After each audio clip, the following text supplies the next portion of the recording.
لیکن خرم صاحب ایک میرا سوال ہے کہ 164 کا جو بیان ہے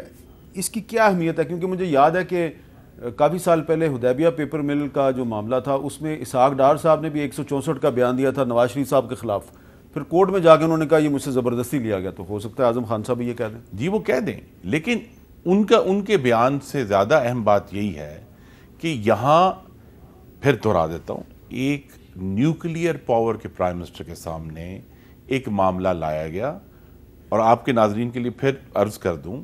سائفر ہر قسم کے ہوتے ہیں، اور سائفر کا جو متن ہے اس کی بنیاد پر یہ فیصلہ نہیں ہو سکتا کہ یہ سائفر پبلک کرنا اور یہ نہیں کرنا، تمام سائفر سیکرٹس ہیں۔ اور چونکہ مجھے بھی کچھ چند ہفتے یہ ذمہ داری مجھے ملی ہے کہ ہر اس فورن منسٹر کے سامنے پچھلے دن کے تمام سائفر جو ہیں وہ ایک فائل میں، آپ ڈیفینس منسٹر تھے؟ نہیں، میں فورن منسٹر بھی تھا آخری 5 ہفتوں میں۔ اچھا ٹھیک ہے جی، تو وہاں تو یہ ایک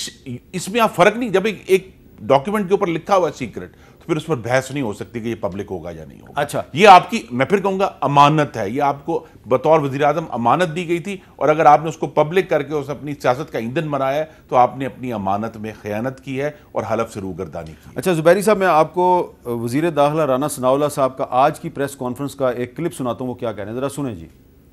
سائفر اس کا ایکسپوز ہونا، اس کو اپنے پرائیویٹ پوزیشن میں رکھنا یا اس کے اوپر کھیلنا، یہ تینوں چیزوں میں نہ اعظم خان شامل تھا اور نہ ہی وہ سیکرٹری خارجہ جو ہے وہ شامل تھے۔ یہ کام کرنے والے جو ہیں یہ 2 آدمی جو ہے وہ سر فہرست ہیں، اس وقت کے وزیر خارجہ شاہ محمود قریشی صاحب اور عمران خان نیازی۔ اچھا اب مجھے بتائیں قانون کیا کہتا ہے کہ سیکرٹری خارجہ نے سائفر جو ہے وہ دیا پرنسپل سیکرٹری کو، دونوں بیوروکریٹ ہیں جی، تو اس کو محفوظ رکھنا، سیکیور رکھنا کس کی ذمہ داری ہے؟ سر یہ فورن آفس کی، اور یہ منسٹر صاحب تو خود بیٹھے ہیں، وہ کہہ رہے ہیں ذمہ داری تو پرنسپل سیکرٹری کی ہوگی یا فورن سیکرٹری کی ہوگی، دونوں کی ہوگی اس کو۔ اور یہ جو ہم نے آپ کو جو آپ نے آڈیو سنایا ہے، جو منسٹر شاید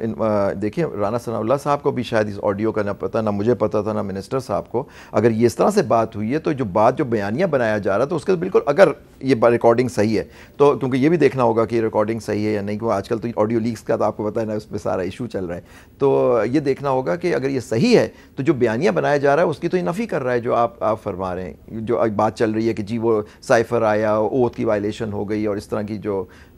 ہے ساری باتیں۔ تو میں تو سمجھتا ہوں کہ اس کو سب دیکھنا ہوگا، نیچرل انویسٹیگیشن میں یہ ساری بات آئے گی اگر فیئر انویسٹیگیشن ہو۔ بیانیہ نہیں امیر صاحب، دیکھیے یہ تو پوری قوم نے دیکھا ہے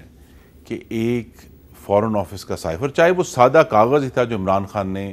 جلسے میں لہرایا تھا، وہیں اس وقت جب اس کو مینشن کیا گیا تو آفیشل سیکرٹس ایکٹ وائلیٹ ہوا۔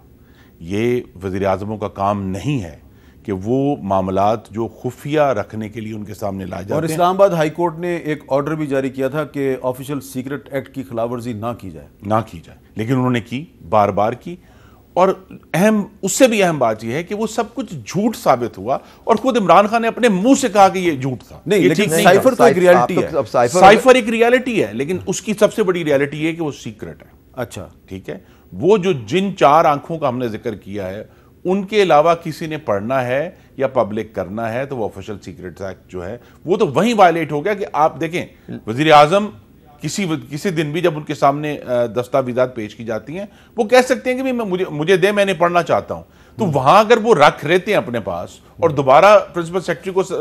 واپس نہیں کرتے، اس کا یہ ذمہ داری ضرور ہے اعظم خان صاحب کی کہ ان کو ان سے واپس مانگنا چاہیے تھا، اس کو ریکارڈ کرنا چاہیے تھا کہ میں نے مانگا اور انہوں نے کہا نہیں ملا، اب انہوں نے بیان یہ دیا ہے کہ گم ہو گیا یا نہیں ہوا۔ لیکن اصل issue I think Azam Khan کی ایک ثانوی ذمہ داری ضرور ہے، لیکن ذمہ داری اس کی ہے جس نے آئین کے تحت حلف اٹھایا۔ اچھا جو